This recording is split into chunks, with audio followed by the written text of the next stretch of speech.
There is a general rule in security, which is that the more you widen your attack surface, the more attacks are going to be successful. Now, if you have a backend, and then you have an additional MCP server, and then you have your backend running your business logic and invoking an LLM, where you have an MCP server that's configured for your requests to handle MCP requests, then you need to have the same security tokens on your backend and on your MCP server. And you have now effectively doubled your attack surface. In Magic, when you create a new thread, then the new thread inherits the authorization access rights of the parent thread. All of this is happening behind the scenes, and you cannot access the access token in any ways whatsoever by default from the new thread.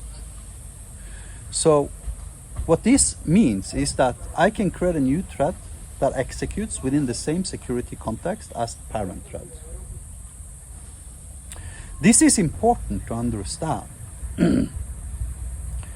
because of Magic Cloud's ability to execute AI functions. Now, AI functions should by default have some sort of access rights. For instance, I don't want any random stranger on the web to be capable of inserting new contacts into my CRM system for obvious reasons, right? So therefore, I add RBAC, role-based access control, on my create HTTP endpoint that allows users to create new customers. And then I verify that the user is authorized to actually executing said functions, and if not, I throw an exception and abort early. When Magic Cloud gets a natural prompt through its AI abilities, what's happening is that it creates a new thread. That new thread invokes OpenAI. And then it passes the tokens that OpenAI are streaming back to my server, back to the client using SignalR. Every now and then OpenAI will return a function invocation to Magic, at which point Magic will execute said function. And remember, this happens on a child thread, so the child thread, according to the rules of Magic, has inherited the security context of the parent thread. Implying the child thread, even though it's a thread, is already at that point actually already authorized to execute that function, or not authorized, depending upon what type of token the thread was created based upon. That creates a security context and platform, if you wish, for having AI agents with tools that is simply superior than MCP. And the paradox is I had this a year before MCP even became a name. As far as I know, I was actually the first human being, besides maybe OpenAI and some of the top tier LLM providers in the world, that was capable of actually having an LLM executing functions, as in giving the LLM an opposable thumb. You can even see my opposable thumb video here on YouTube from more than a year back in time. Now, I need to speak a little bit about Replit now,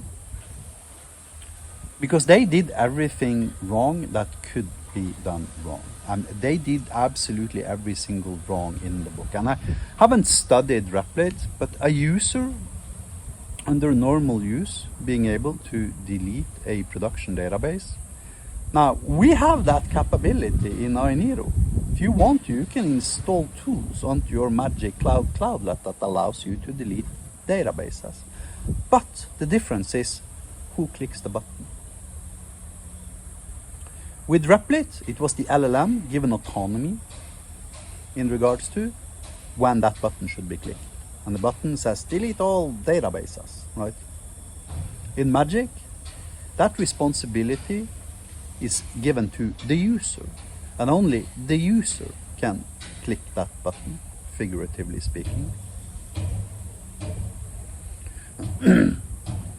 You see, Just because you can create an HTTP endpoint that accepts SQL and executes that SQL and returns the result back to the client, thinking, oh, it'll be a great feature. The LLM can, if we provide the schema to the LLM, the user can phrase questions such as, how many users did I have in February and what was their average revenue income stream, right? What they don't realize is that they can also have users write stuff such as delete all users or give me John's password or shit like that. You see, just because we are in an AI agent era doesn't imply we can forget all we have accumulated related to security best practices the last 75 years. Guess what? Blowfish hashing of passwords is still a fucking great idea, Making sure you have a security protocol in place for your MCP server that actually works is still a fucking good idea, right?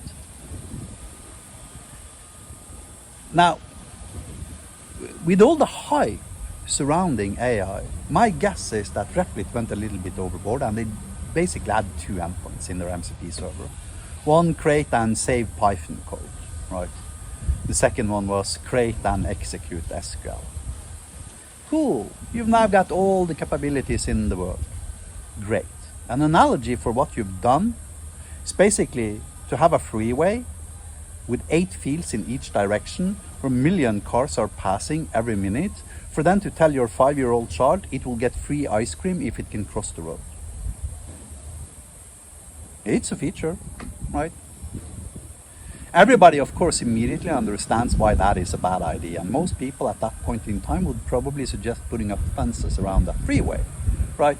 In addition to teaching their children never to go close to the freeway and that there is no ice cream on the other side of the road. And if there were, make sure there's a kiosk on the other side of the road too where the child can get ice cream, such that it doesn't have to cross the road to get its fucking ice cream, right? But for some weird reasons, when it comes to AI agents, people don't seem to understand that simple fact. It's like as if they forgot 75 years of security best practices, because now everything is AI agent. You want my piece of advice? If you want to build great stuff with vibe coding, then stop vibe coding and pick up a software development book and start fucking reading, because you are creating so many future problems waiting to happen with your so-called vibe coding that you cannot even comprehend it. And this comes from one vibe coder to another, because I fucking do vibe coding, but I know how to vibe code and I know how to sanity check the code before I click save or push. Have a nice day.